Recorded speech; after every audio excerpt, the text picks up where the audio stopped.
Joe, welcome. You are a security leader and pioneer.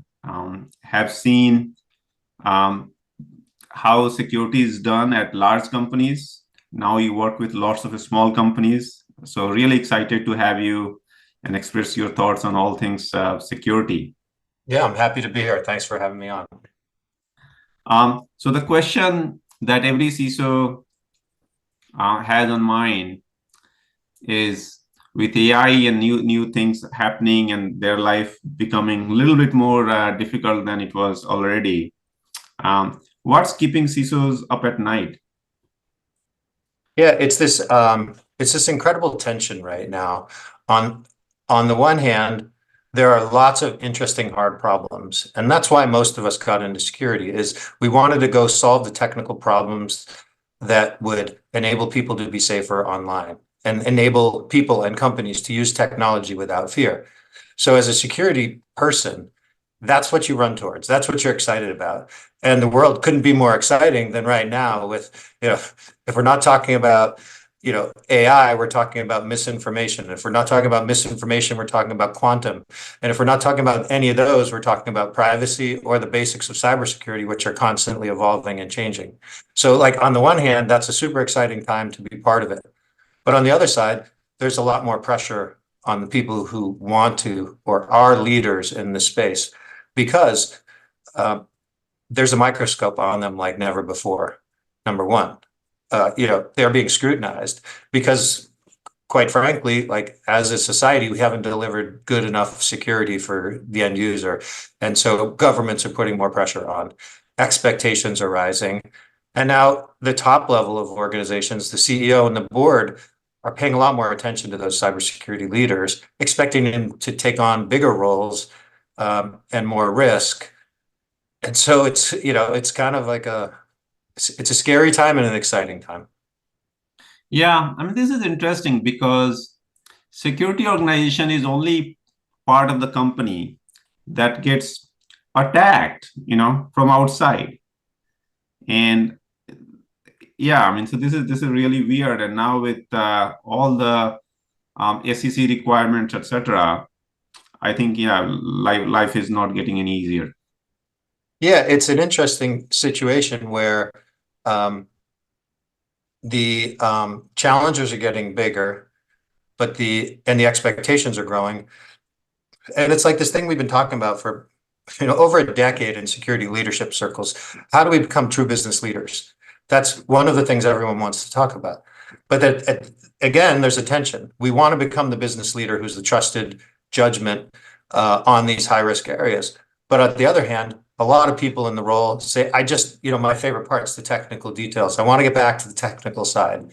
And so you're in this catch 22. If I go focus 100% of my time on the technical side, work with my team, then I'm not building relationships with the other executives. I'm not building trust with them.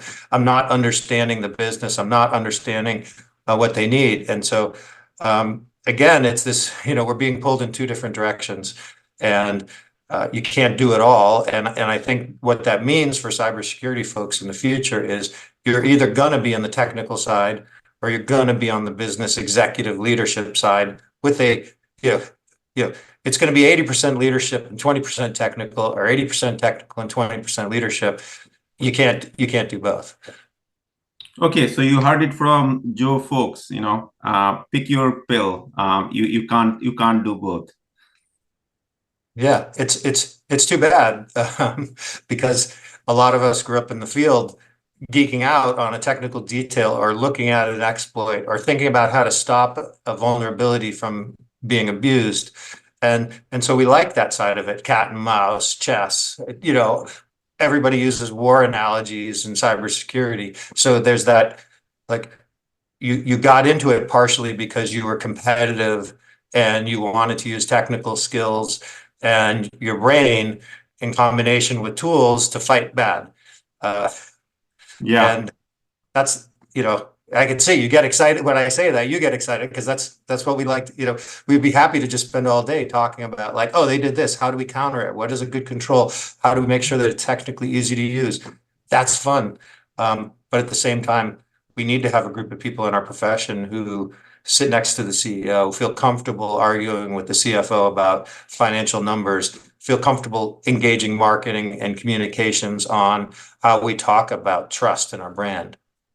Yeah, I mean, it's no different from what I find in people who come from product or technology background and become business leaders.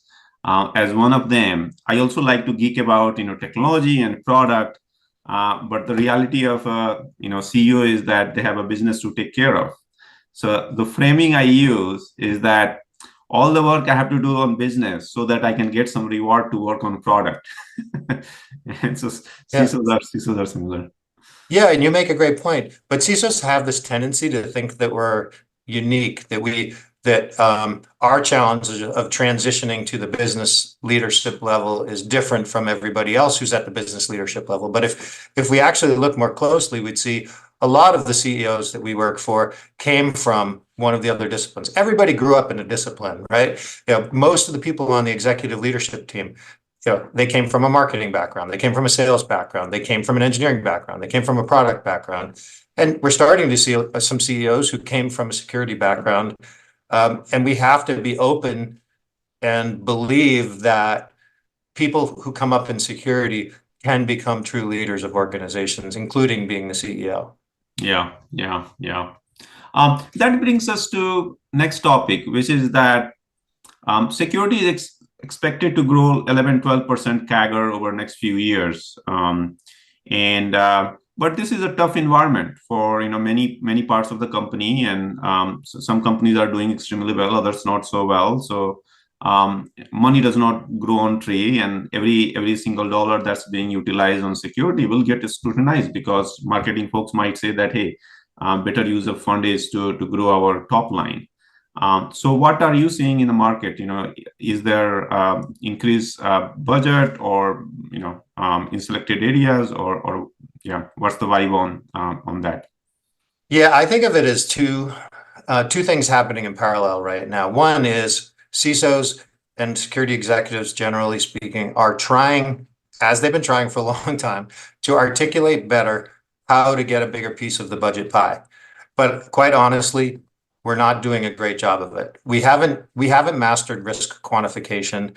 We haven't mastered the art of convincing the other executives to make more than X% of the budget dedicated to security. And we have to think about it from the CEO perspective. Why are we, and the CFO perspective, why are we not succeeding with them? It's because we can't tell them, if you give us $1, we'll deliver you $2 of risk reduction.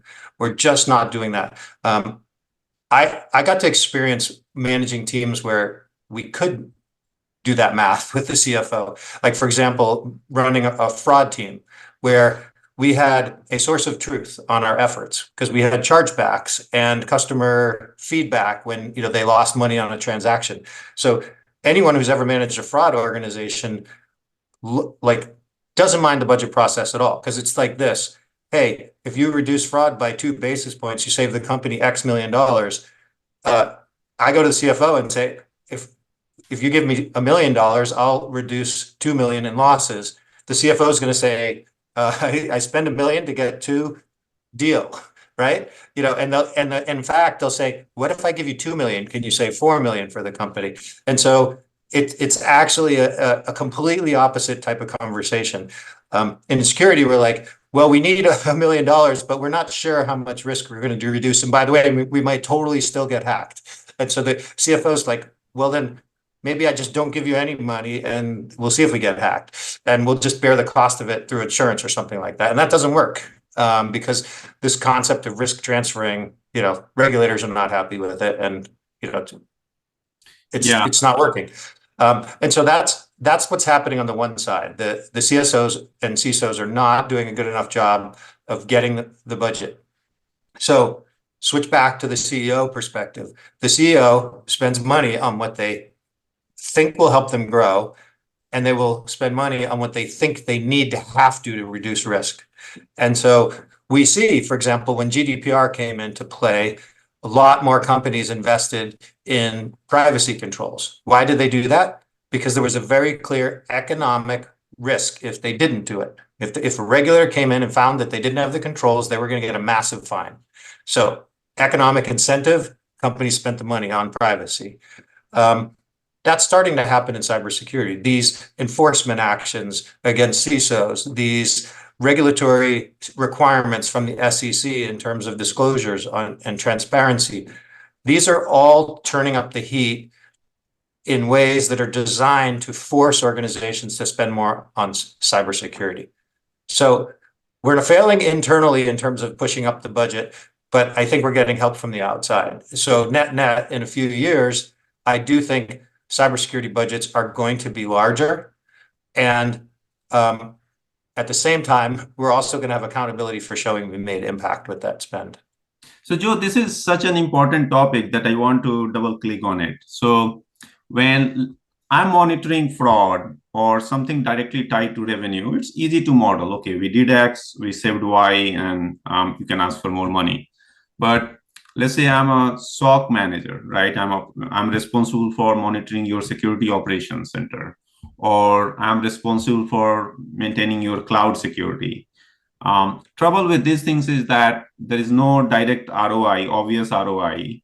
And as you said, right, like if I purchase a product, then I'm doomed because I'm spending money, and I might still get doomed because you cannot prevent 100%. If I don't purchase the product, then I'm already suffering. So it's between hard and rock. So how do I communicate Well, it? again, we're no different than any other executive at a company. The marketing team gets a budget every year, and they don't get a free pass on their budget. They have to deliver, results from their campaigns. And at the same time as delivering results, they're expected as an organization to become more efficient every year. So it's not just about delivering results, it's being a better run organization. And so the same thing applies to all of us in security. We need to deliver results, but we also need to show that we're becoming more efficient every year. If we want to be trusted executives, we have to have well-run organizations. And it can't just be give us more money, give us more money, give us more money. It's got to be like, look, I did everything that I did last year for 80% of last year's spend. So I have 20% more to spend on new projects, but I would like another 10%. So grow my budget. If we can show that we're becoming efficient so that, we have to look at every part of our security operations function. And it's always a question of what are we spending money on? In security, we, a lot more than other technical organizations inside companies, we have a massive list of vendors. And so we're constantly managing our vendors and we're managing our headcount. Those are the two levers we have on budget and security is vendor cost and headcount. And we have to make sure that we're becoming more efficient in both categories. Do I get more productivity out of my employees? Do I get more out of my vendors? Do I reduce cost of vendors that I'm not using as much as before? Do I trade my vendors out for more effective and efficient ones? Like, that's a big part of being a security leader. I see. So it's not so much about deterministically preventing an attack because that you cannot get easily.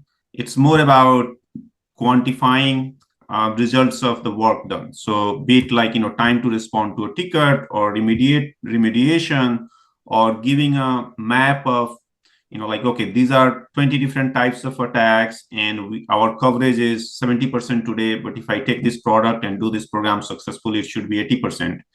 And at the end of the year, creating an architecture where CISOs can be held accountable that, okay, these are the goals we set out to do if we spend this money, and it should be measurable and objective, just like, you mentioned in other disciplines it is, like in sales or marketing. Yeah, I mean, what I found over the years was that on the one hand, it's really hard in security to quantify, if you give me $1, how much risk I will reduce. But you can still demonstrate to the rest of the leadership team that you run a well-disciplined team. Part of the trust comes from delivering results. Part of it, in a world where they don't understand what we're doing on a daily basis, part of the way we get trust is showing them that we run organizations well, that we're disciplined, that we manage out people who are underperforming, are in the wrong role. We upscale our vendors for the same cost. We get more efficiency out of the team. We have so everybody's looking at us and they know how to run their organization for efficiency and effectiveness. And if they see the same characteristics in us, maybe they don't understand our risk quantification, but they're still going to give us a little more trust. And so we have to push on both sides. Yeah, yeah. I mean, you are spot on this. This is very similar to what I see in marketing, especially brand marketing. So on brand marketing, you can spend tens of millions of dollars, and bad marketing teams, they will be like, hey, we need to spend this much money because our competition is spending. And you ask them, okay, so what's the ROI I'm getting? Will I get more leads? They are not sure. If you put a billboard on Highway 101, how does it impact your business? We can't really measure.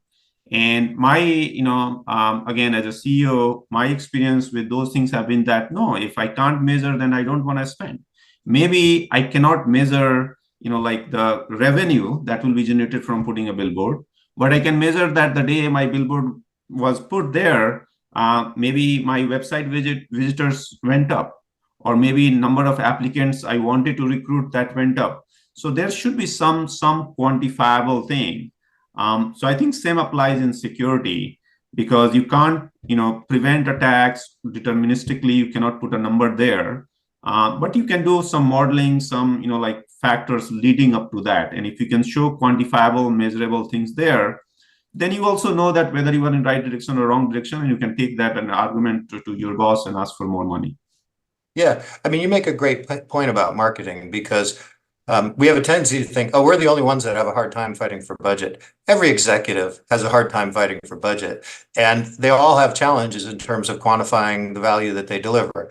But marketing organizations have developed a discipline, and we know from sitting on executive teams with those marketing folks that they have different ways to measure top of the funnel versus bottom of the funnel. And you as a CEO and me as an executive sitting next to the marketing person, we need to understand and be able to challenge and question them in the same way that we're getting challenged and questioned. And so that's part of becoming a real executive, is empathizing with and understanding the budget challenges of the other leaders, because our job is to help a company succeed, and keeping it safe is one part of it, but we need the other parts to be working well too. Yeah, yeah. Now, let's say that we get more budget, right? And invariably that leads to more complexity that you have to manage. And as you said, security is kind of unique in terms of different products and constantly evolving products that it needs to manage. So more products leads to, more complexity, leads to, worse security in a way. Certainly teams are already burnt out. And so how do you, see those things? Yeah, it's interesting. It's a constant. So first off, let me say, one question I get a lot from startups and security startups is, how do I get some of that budget pie from that security leader?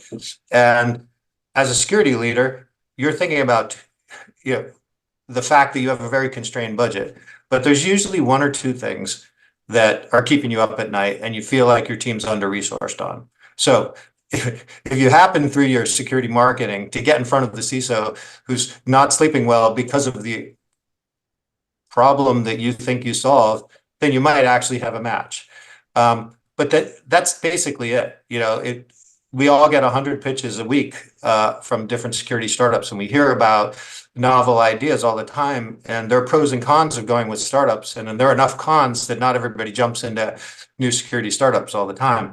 And so it's really got to be a product that you're stressed out about not having, or it's got to be a situation where you look at it and you say, well, that product is going to, I can rip and replace something I already have, and I will have to pay less for it, or I will get better results for the same cost.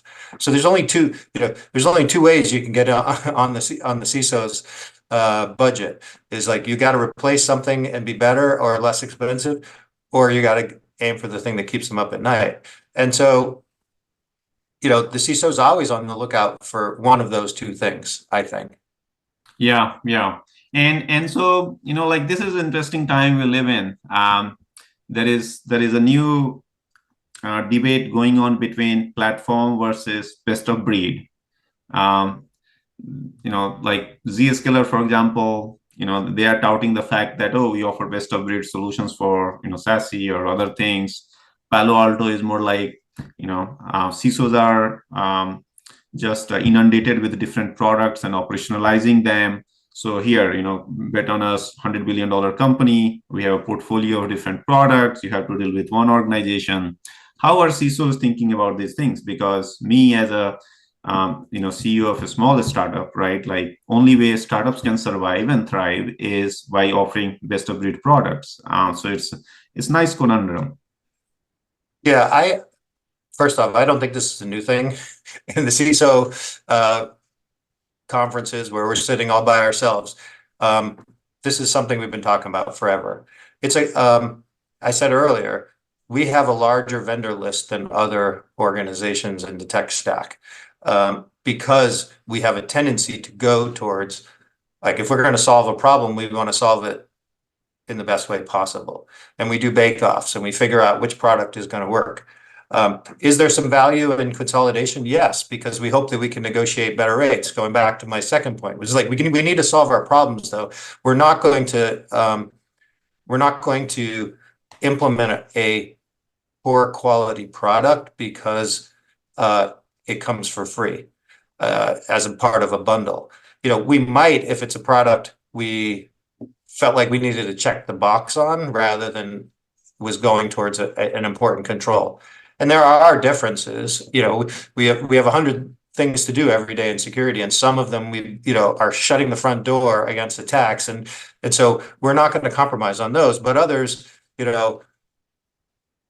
we might be okay with compromising on in the short term. But the reality is, every security product, except for a few, doesn't run itself. So I've turned down many security products where the company came to me and said, we'll give you the product for free. Because I was working at a cool company and our team had a good reputation. And so, companies would come to me all the time and say, especially startups, Joe, we'd love you to be a design partner. Here's a free version of our product. And they'd set up a tenant for us or whatever. And I would go to my team and I would say, look, free product, this is awesome. And the team would say, Joe, if you give us a headcount to run that product, and because it requires babysitting all day long, because it causes friction for employees, or generates 1 million alerts or whatever it does to cause noise, and I'm like, so you realize there's no such thing as a free product. And so as security leaders, we're looking for something that fits well with our team and gets the result, and that's more important than consolidation. Yeah, you were right that the presence of so many products in security does prove that security leaders tend to buy more best of breed products than platform by default, because that's the only way they can keep up in front of attacks that are happening. So okay, there is that going on for security startups. But you are right, there is no free product. It is like you have to put your time and energy, and like from my side, right, again, a security startup CEO, I find that when I describe my vision and my plan, and people trust me, and then they share the vision, then they think of the product as their own child, and they get maybe 10% of benefit today, but you have to deliver some benefit from day one, right? And then they're like, okay, well, I'm willing to spend my time honing this product, because I can see that tomorrow my life will be a lot better, and other CISOs' life will be a lot better. Yeah, I think that CISOs, a lot of us like to get, like I mentioned this earlier, we like to get into the technical details. We like to geek out sometimes. But on the established areas of our team, what's going on in terms of existing products and stuff like that, we can't be helicopter parents where we just come in and micromanage our team and look over their shoulder and say, hey, let me drive, or start criticizing them.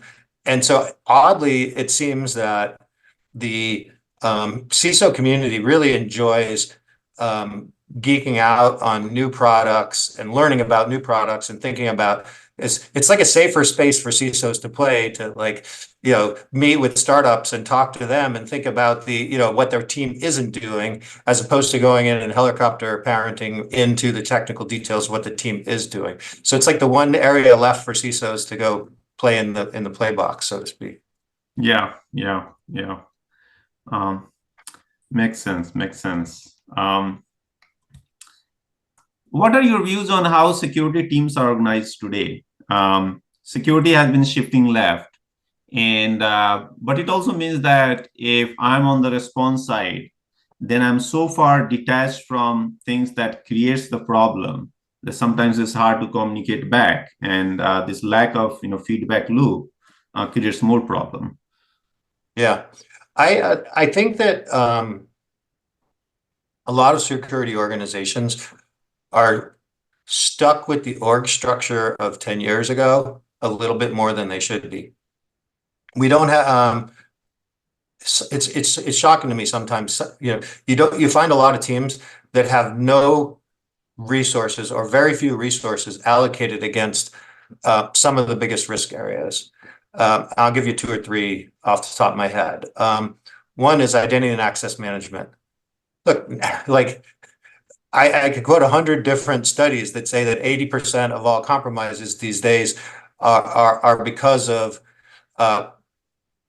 identity management issues. It's either, we saw, we've seen the Okta, cases and, Cloudflare story of what they had to deal with because of Okta, and other companies as well. We've seen Microsoft with, the password spray attack compromise recently. You're like, wow, these are big, really, like these are literally security companies that we're all counting on as core security infrastructure, and they're having identity and access management problems. If they're having them, then we need to be investing more in it. And yet on smaller security teams, you don't see a single dedicated identity and access person. A second example is the SaaS app environment. We have because SaaS apps are so fragmented, number one, the identity and access issues, but number two, access to data and abuse. We have so little visibility still as organizations. We have so little investment in having contextual awareness of what's happening inside some of the most important apps for our companies. And then a third area that I think of is supply chain risk, software supply chain. We're all relying on a ton of third-party software and open source software, and yet our third-party risk team in many companies has no engineers on it, has no technical people. It sits underneath governance, risk, and compliance, and is just a bunch of questionnaires.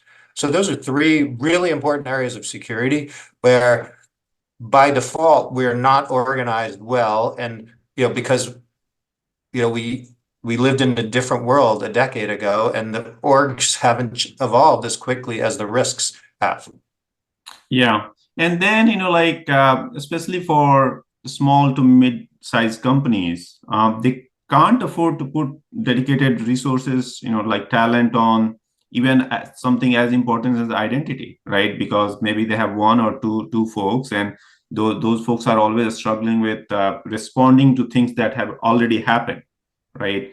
A breach happened, or there is suspicious activity going, and you need to remediate that. So they put all their energy in chasing that, and forget that they need to turn on MFA on something important.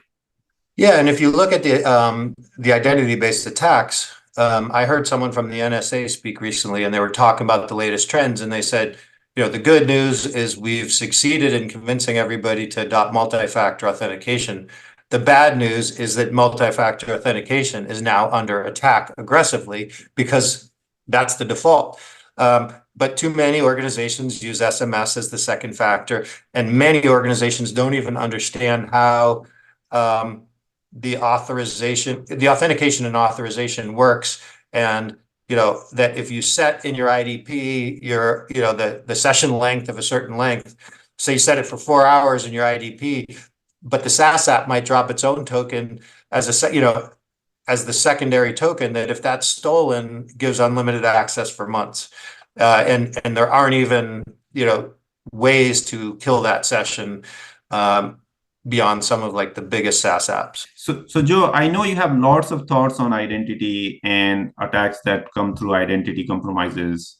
And one of the things I remember from discussions with you early on was that when I start advising a small company or company that are just putting their security programs together, I always start with identity.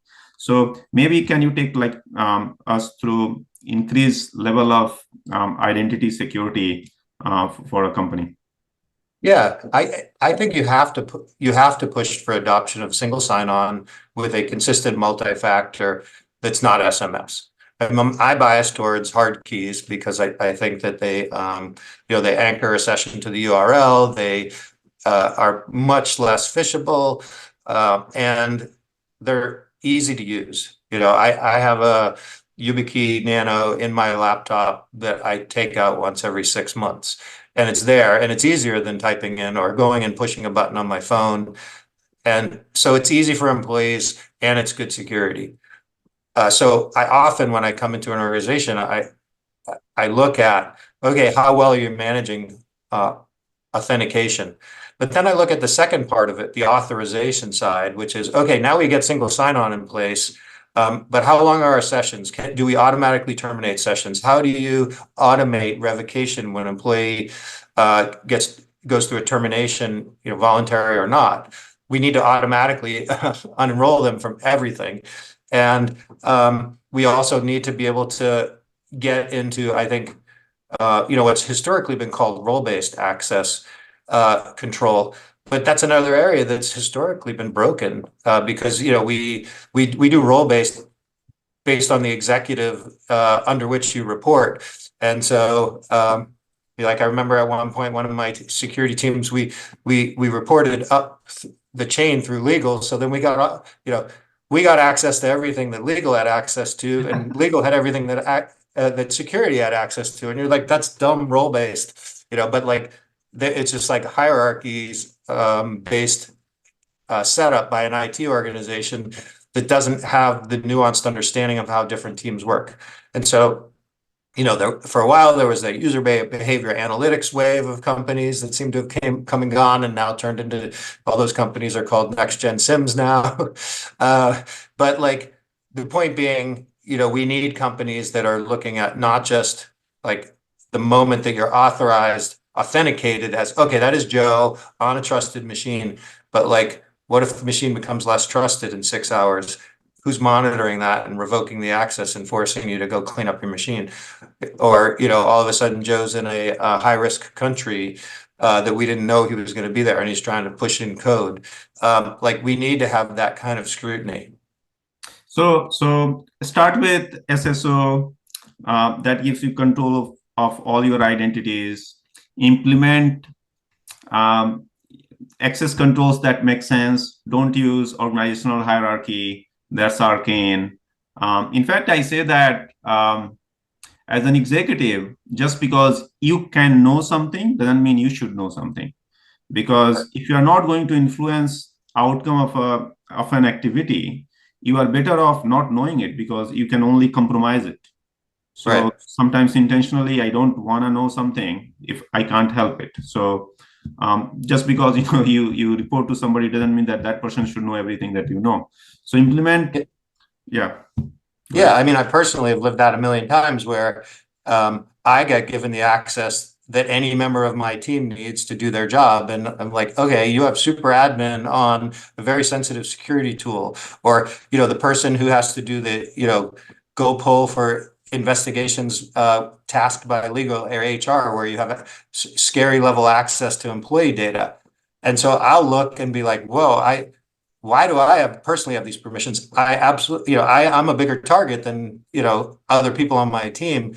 I don't want to have that level of access. And so people tend to assume like, oh, if you're supervising someone who has that level of access, you should have it too. No, I don't want any. I just give me my email and the ability to message with my team. And if I need anything else, I will, I'll get it temporarily for the project. Exactly. So use access control that makes sense. But unfortunately, identity-based attacks don't end there, right? So even with all kind of SSO and proper access controls and MFA in place, hardware keys, etc., because of SaaS services, trouble continues. Could you elaborate on that? Yeah, in security, we generally never want to have a single line of defense. And we also need to assume that we will get compromised. That's just the reality. And so that means that we're always thinking about, and if we're doing our job well, we're looking at like, okay, here's the attack vector. Here's what they're, once they get in, what are the crown jewels they might try and move laterally to go for? And so how can we put in additional layers of defense that will block them? And so zero trust and things like that. But then beyond that, we think about detection. People still think about honeypots. People still think about like gathering data logs and analyzing for suspicious movement. I mean, think of like some of the biggest compromises that we've talked about in recent years. SolarWinds is an example of one where, yes, SolarWinds, their software got compromised, but how many companies put it through their third-party risk program and didn't catch it?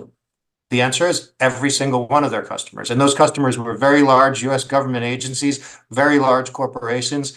None of their third-party risk caught that vulnerability in SolarWinds. How was it caught? It was caught because once a company was compromised through that vulnerability, the bad guys tried to move laterally and it was a detection tool on the identity side that caught it, right? At Mandiant. Yeah. So they caught lateral movement because they had detection in their identity environment. And so identity is fundamental, and you can't just put your trust in your IDP. I want to write an article and I want to call it, your IDP is not a security solution, because if you're just counting on your IDP to stop identity-based attacks, you're not doing your job as a security person. Yeah, I find it very interesting that in security, outcome is very desired outcome is very clear and clean, and you can naively think that, okay, I will get my identity 100% right and all problems will go away, or I will get my improper data access 100% right and all problems will go away. And those things are true in theory, but in practice they never work. And there are, as you mentioned, right, like there are easy ways of doing something at detection layer that would have taken a lot more intelligence to do at insertion layer. So from optimization's perspective, from organization, it's better to have balance of various things to a level where your overall security outcome is better than go all in one particular area. Yeah, it's funny. There are definitely people with different philosophies on this question. I remember the early days when I became the chief security officer at Facebook, and the top leader on the team underneath me, like his passion was detection. And his philosophy was, look, we're trying to patch a sieve. There's a million holes, ways that people are going to get in, where we can't 100% secure the endpoints. We can't 100% secure identity. So let's really invest heavily on detection, because then we'll learn, A, we'll catch things, and B, we'll learn what are the attackers going after. And so like, to me, that was like a scary concept of like, oh, we're going to assume that the front door is unlocked and we're going to try and and we're going to focus on the other layers. I think I still have a tendency, like when I go into an organization, I don't start with detection. I start with making sure the front door is closed.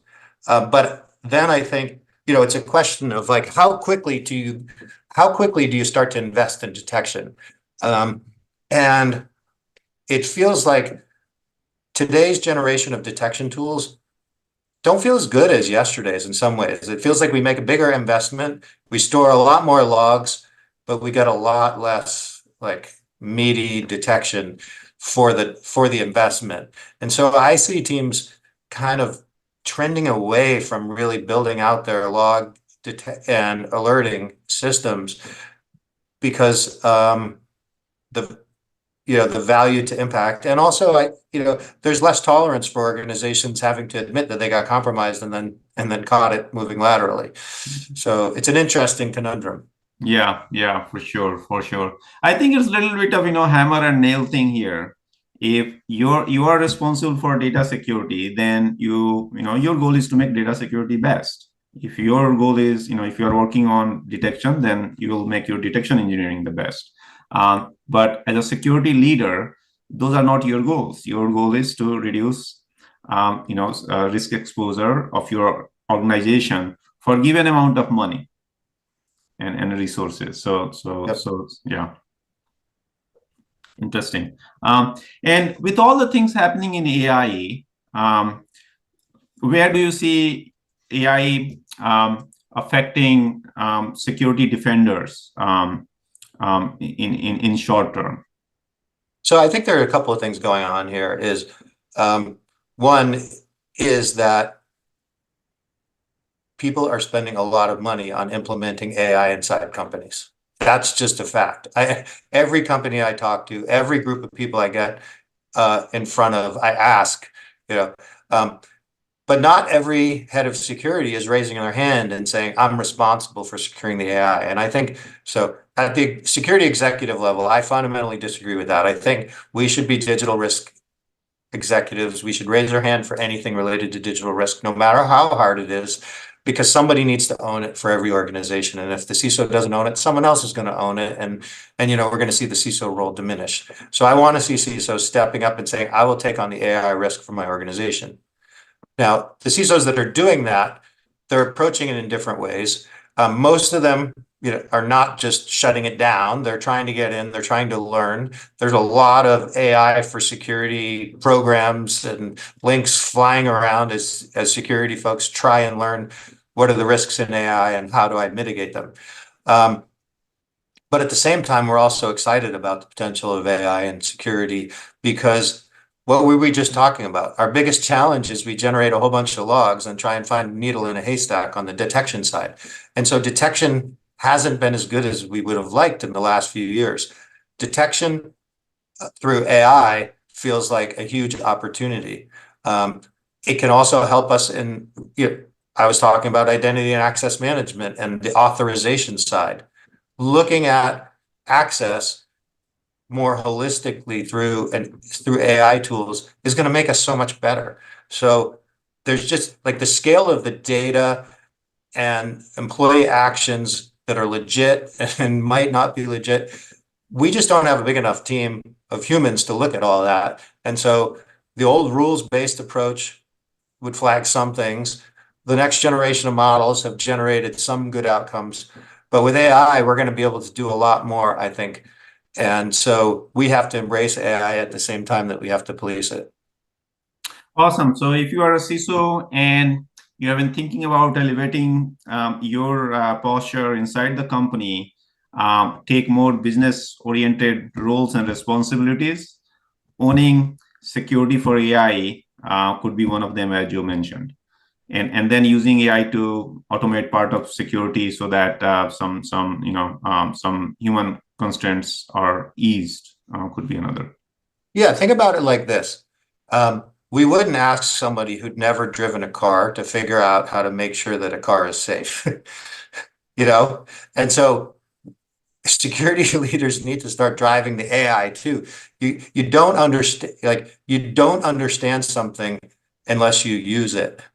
And so, or you can understand it to a certain extent. So we need to use it. We need to drive it. We need to play around with it on our personal machines and our personal lives.